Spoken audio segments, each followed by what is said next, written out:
e-commerce no phanam tar mani bako asi bukta Manipur da gina any e-commerce ki wa lawam ta teiro yenk comment khangzaba Manipur da e-commerce ki website amakatang nangna khangzaba mayam na zu phawba Taibondi comment Manipur da leiba any e-commerce tawroke ena hai matam da khwaidigi maruoba Manipur da any company samna aigi da maktano moi sigi branding ja Manipur pumba khangalaktri ja why lack of awareness campaign awareness yam thino wale aduna sidum sini yamna sida 90% of the people kaidagi delivery tarongani Amazon le lamani Flipkart Meesho dagi Azio gaini dana Snapdeal gaina market testing yam changi hida it took investment minimum da tima 1 lakh ama ipai dana hoba yaro sida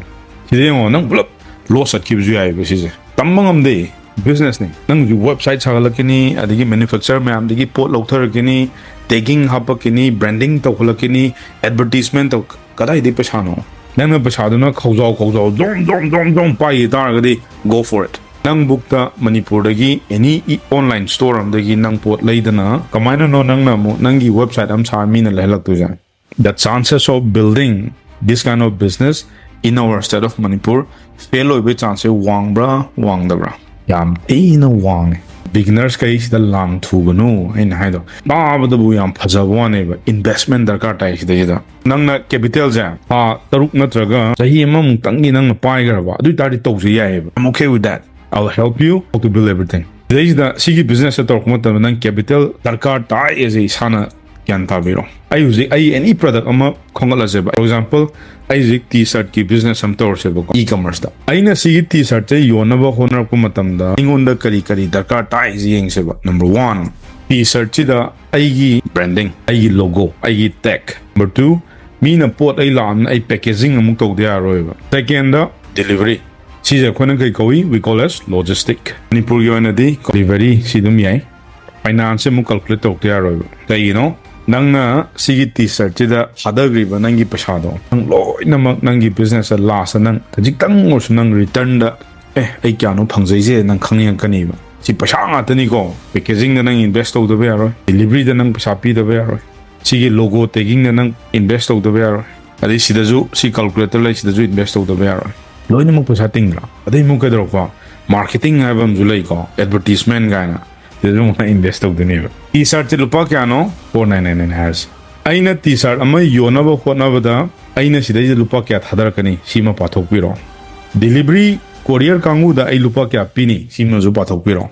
Finance calculator na ko kai no nang natan na khot pasong amoy. You don't have time in the business. Imo nang marketing da mo poje yolong na ba khona ba matam da content sem da ba video sem da ba photo dem zulai ko photo shoot na tizu mo nang sida invest of the arrow dem na kari website na ngi product me am da store am da nang hap the arrow sida nang invest of the arrow this is compulsory WhatsApp ki automation na nam uzikan di customers lo WhatsApp painar am na WhatsApp APM zulai the arrow this is the cost nang na tawjari ba nang gi business to mun na khango ACC darkar tani ACC pasa masing chap chanai return la andune na that's a business person na online gi business atar puda yam line na zu khaluno yam lu na zu khaluno ado tardi yengoba t-shirt to khroba nang pral tom da option zero amai ta option jine mobile phone option zira sapon option zira nang na mapan gi any potam chela sano nang na sajabo stano adu internet sarak se na hamatam this is what you required in your e-commerce business adu nei na site minimum dul pa kya thamo ba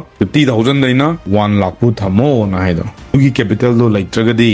si business se tawunu nang mai suwa pa one ataruk ama ana job han tok thoge hamra job ka entrepreneur ga di punjan gan thong wara job chu fellow ni entrepreneur gi journey ju dong kha ani mak yaroi amma khatang tawjaba da nanna obi ga da ba adoi tarde ai harmage number 1 da hosting am lero hosting ade atai kem nate angi domain sa